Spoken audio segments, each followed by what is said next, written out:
ఆదికాండం 4వ అధ్యాయం వివరణ. సాతానుగాడు మోసం చేసే సర్పము మరియు మింగివేసే సింహం. సింహం లాంటి వాడు మింగటానికి. పేతురు రాసిన మొదటి పత్రిక 5వ అధ్యాయం 8 నుంచి 9 చదివితే ఈ వాక్యం మనకు అర్థమవుతుంది. ఒకసారి చూద్దాం. నిబ్బరమైన బుద్ధి గలవారై మెలకుగా ఉండుడి, మీ విరోధి అయిన అపవాది గర్జించు సింహం వలె ఎవనిని మింగుదునా అని వెదుకుచూ తిరుగుచున్నాడు. దుష్టుని ఎదిరించుకుంటే చాలా ప్రమాదం. ఆదామును ప్రలోభ పెట్టడానికి వాడు అవ్వను ఉపయోగించాడు. హేబేలును చంపడానికి వాడు కయీను వాడుకున్నాడు. ఆదికాండం 3వ అధ్యాయము 15వ వచనంలో 2 సీడ్స్ కనిపిస్తాయి. ఒకటి, ఆ 2 సీడ్స్ కన్ఫ్లిక్షన్, వివాదంలోకి వచ్చాయి ఇప్పుడు. ఎందుకంటే కయీను సాతానుగాడి విత్తనం, seed of the devil, child of the devil. యోహాను రాసిన మొదటి పత్రిక 3వ అధ్యాయం 9 నుంచి 12 వరకు చదివితే స్పష్టంగా అర్థమవుతుంది. దేవుని మూలంగా పుట్టిన ప్రతి వానిలో ఆయన బీజము నిలుచును గనుక వాడు పాపం చేయడు. వాడు దేవుని మూలంగా పుట్టినవాడు గనుక పాపం చేయజాలడు. దీనిని బట్టి దేవుని పిల్లలెవరో అపవాది పిల్లలెవరో తేటబడును. నీతిని జరిగించని ప్రతి వాడును, తన సహోదరుని ప్రేమింపని ప్రతి వాడును దేవుని సంబంధులు కారు. మన మొకనినొకడు ప్రేమింపవలనన్నది మొదటి నుండి మీరు వినిన వర్తమానమే కదా. ఈ మాట 12వ వచనం ఇంపార్టెంట్, చాలా ముఖ్యమైనది. మనము కయీను వంటి వారం అయి ఉండరాదు. వాడు దుష్టుని సంబంధి అయి తన సహోదరుని చంపెను. కయీను దుష్టుని సంబంధి అయితే ఏబేలు దేవుని బిడ్డ, దేవుని విత్తనం, ఈ child of God, seed of God. మత్తయి సువార్తలో యేసు ప్రభువారు 23:35 అంటాడు, నీతిమంతుడైన హేబేలు అని. కయీను తన తండ్రి దుష్టుని వలె, కయీను అబద్ధికుడు మరియు హంతకుడు. యోహాను సువార్త 8:44లో ఉంది ఆ మాట. దేవుని పిల్లల గుర్తులు విశ్వాసం, నిరీక్షణ మరియు ప్రేమ. 1 కొరింథీ 13:13లో ఉంది. 1 తెస్సలోనిక 1-3, 1వ అధ్యాయం 3వ వచనం 4వ వచనంలో ఉంది. అపవాది యొక్క సంతానం గుర్తులు అవిశ్వాసము, నిరాశ మరియు ద్వేషం. ఇవి కయీనులో స్పష్టంగా కనిపిస్తాయి. అపవాది యొక్క సంతానం గుర్తులు ఇవి. చూద్దాం. ఈ అధ్యాయంలో 4వ అధ్యాయంలో 1 నుంచి 7 వచనాలు అవిశ్వాసాన్ని తెలియజేస్తున్నాయి. అన్బిలీఫ్. దేవుడు అమాయక జంతువును చంపి ఆదాము హవ్వల శరీరాలను కప్పినప్పుడు రక్తం యొక్క ప్రాముఖ్యతను వారికి బోధించాడు. ఎస్, రక్తం చిందించకుండా పాపక్షమాపణ లేదు. కయీను తన చేతులతో తప్పుడు అర్పణ తెచ్చాడు. అతని హృదయంలో తప్పుడు వైఖరి కలిగి ఉన్నాడు.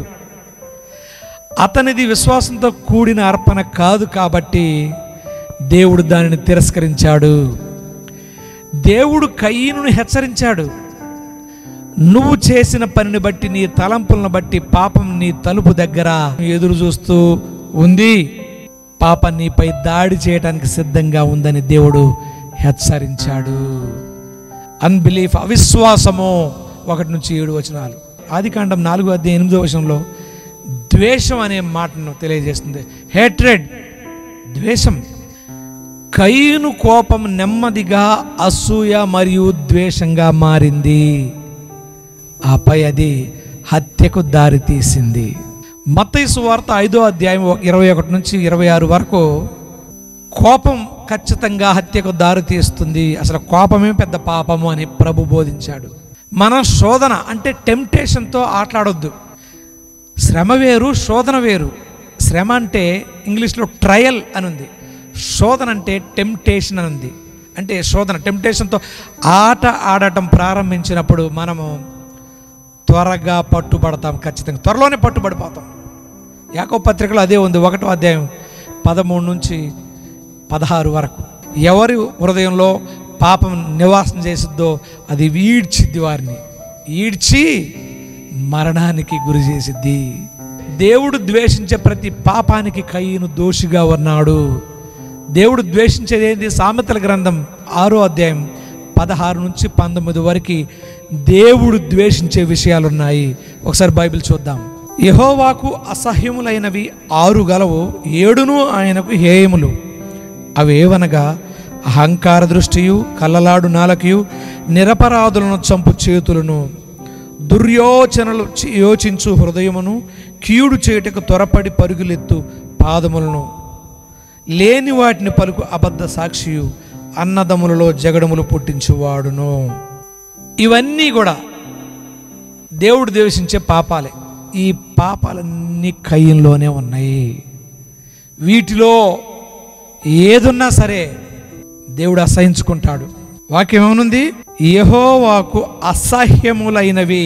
ఇటువంటి ఏ బిడ్డలో దేవుని బిడ్డలో ఉండడానికి వీల్లేదు. అది అసహ్యమైన పనులు.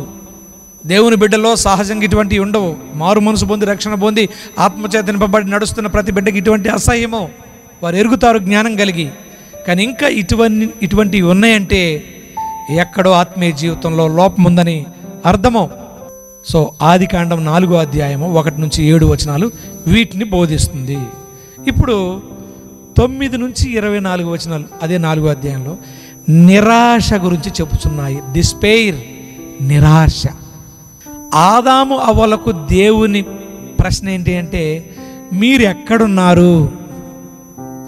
కయ్యూనికి దేవుని ప్రశ్న, నీ సహోదరుడైన ఏబేలు ఎక్కడున్నాడు? 2 ప్రశ్నలు. మన అన్నదమ్ములు ఎక్కడున్నారో తెలుసా మనకి? మనం పట్టించుకుంటున్నామా?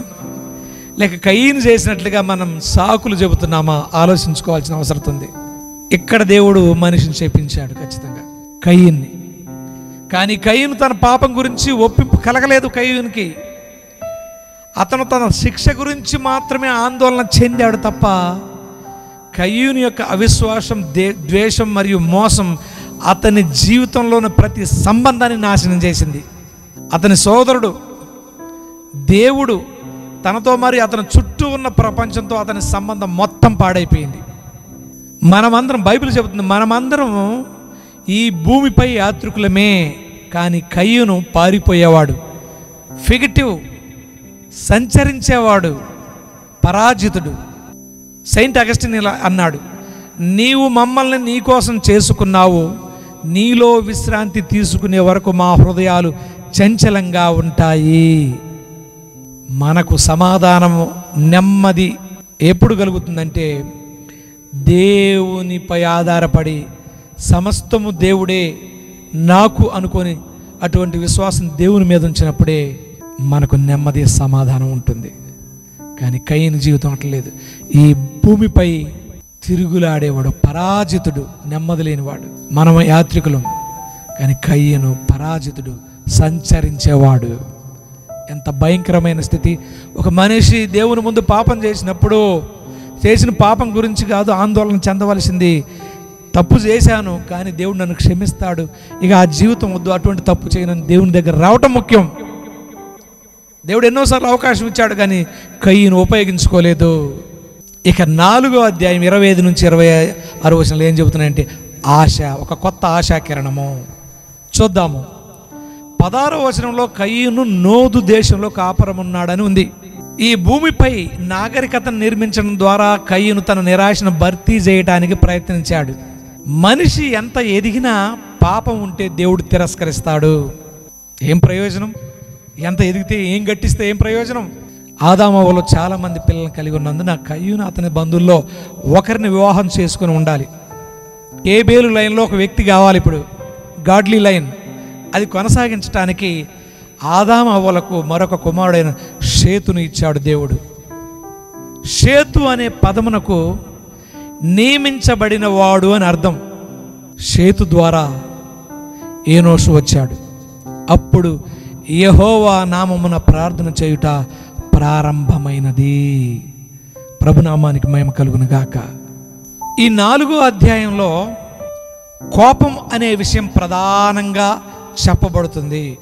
కోపం వల్ల మనిషి ఎంతగా దిగజారుతాడు, హత్య చేయటానికి కూడా వెనకాడడు అనే విషయాన్ని స్పష్టంగా తెలియజేస్తుంది 4వ అధ్యాయము. 3వ అధ్యాయంలో శోధన ఎంత భయంకరమైనది, దేవుడి నుంచి ఎలా ఎడబాటు కలిగిస్తుంది అనేది 3వ అధ్యాయం నేర్పితే, 4వ అధ్యాయం కోపం వలన మానవుడి జీవితం ఎలా నాశనం అవుతుందో చెప్పబడది. కోపాన్ని నియంత్రించడం ఎలా చూద్దాం. ఇప్పుడు ఈ అధ్యాయంలో మనం నేర్చుకోవలసింది కోపాన్ని నియంత్రించడం అనే విషయం. చాలాసార్లు పాపానికి వ్యతిరేకంగా మనం న్యాయమైన కోపాన్ని కలిగి ఉండొచ్చు. మార్కు సువార్త 3:5 కూడా ఉంది అది. ఎఫెసీ పత్రిక 4:26 కోపపడ్డు కానీ పాపం చేయొద్దు. మనిషి కోపం అనేది పాపకరమైనది. కోపము హత్య చేయటానికి మొదటి మెట్టు అని యేసు హెచ్చరించాడు. మత్తయి సువార్త 5:21-26 వరకు. కోపాన్ని అదుపులో ఉంచుకోమని సామెతల గ్రంథం 15:18 చెబుతుంది. చదువుదాం. కోపోద్రేకియగువాడు కలహం రేపును, దీర్ఘశాంతుడు వివాదం అణచివేయును. కోపం ఎప్పుడు కూడా గొడవలకే కారణం అవుతుంది. కోపాన్ని దేవుడు ఏదైతే చెబుతున్నాడో ఆ మార్గంలో దాన్ని జయించగలగాలి. దాని విషయమే ప్రార్థించాలి, ప్రభువు సహాయం అడగాలి. 16వ అధ్యాయము సామెతల గ్రంథం 16:32 కూడా ఈ మాట ఉంది. చూద్దాం. పరాక్రమశాలి కంటే దీర్ఘశాంతం గలవాడు శ్రేష్ఠుడు, పట్టణమును పట్టుకుని వాని కంటే తన మనసును స్వాధీనపరుచుకుని వాడు శ్రేష్ఠుడు. ప్రియదేవుని బిడ్డలారా, ఎంత బలం ఉంటేమి, కోపం ఉంటే సమస్తం నష్టమే. కాబట్టి దేవుని మాట చెబుతున్న ప్రకారం శ్రేష్టమైన వారు ఎవరంటే శాంతం కలిగిన వారే. కాబట్టి బైబిల్ ఇంకా చెబుతుంది, మనల్ని కించపరిచే వారి పట్ల ప్రేమను వ్యక్తపరచమని. మత్తయి సువార్త 5:43-48. అంతేకాదు, క్షమించడం, ఇతరులను క్షమించడం అభ్యసించాలి. ఆ అభ్యాసం నేర్పమని మనం పరిశుద్ధాత్మ దేవుని అడగాలి.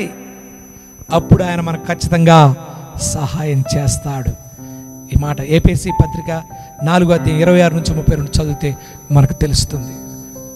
ఆత్మ పూర్ణులమై ప్రభు స్వభావం కలిగి శరీర విషయాల మీద, సాతానుడు వేసే బాణాల మీద విజయాన్ని మనం సాధించగలిగినప్పుడు దేవునికి మహిమను తీసుకొస్తాము. ఆత్మయందు ఫలించిన వారమై ఫలభరితమైన జీవితం అనుభవిస్తాము. మనల్ని సాతానుగాడు బాగా వాడుకోవాలని మనలో కోపం రేపుతాడు. పరిస్థితులను, సందర్భాలను వాడుకుంటాడు. వివేకం కలిగి, సమయస్ఫూర్తిగా, ఆత్మజ్ఞానం కలిగి నేనేం చేయబోతున్నాను, దీనివలన దేవునికి మహిమ కలుగుతుందా, ఎదుటి వారికి క్షేమకరమా అని ఆలోచించాలి. కోపం క్షణమాత్రం చాలు. క్షణమాత్రంలో జీవితాలను గాయపరుస్తుంది, చెడ్డ పేరు తీసుకొస్తుంది, తర్వాత ఆ మచ్చ ఎంతకీ పోకుండా చేస్తుంది. కాబట్టి ప్రభు నేర్పిన పాఠాలు, ఆయన జీవవాక్యం మనకు ఆధారం. మనం కోపంగా ఉండకుండా దేవుని ప్రేమ కలిగి, సమాధానం కలిగి బ్రతకటానికి.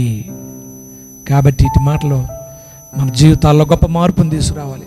కోపంతో ఉంటే, ద్వేషంతో ఉంటే జీవితాలను పాడు చేస్తుంది. ప్రభు వీటి నుంచి విడిపించని ప్రార్థన చేయాలి. మనం వాటి గురించి మరి కోపము, ద్వేషము, పగ అనే పేరు ఎత్తుతూ, వాటిని మాటలు పలుకుతూ, ఇవి నా బ్రతుకును పాడు చేసే విధంగా ఉన్నాయి ప్రభువా, వీటిని నా జీవితం నుంచి తొలగించు, వీటిని నేను ఇష్టపడలేదు, కానీ చాలాసార్లు నేను ఈ బలహీనతలకి లోనవుతున్నాను, నన్ను వాటి నుంచి విడిపించు ప్రభువా అని ప్రార్థన చేస్తే ఖచ్చితంగా ప్రభు మనకి గొప్ప విడుదలిస్తాడు. హల్లెలూయా. దేవుడి మాటల ద్వారా మిమ్మల్ని దీవించును గాక. God bless you all.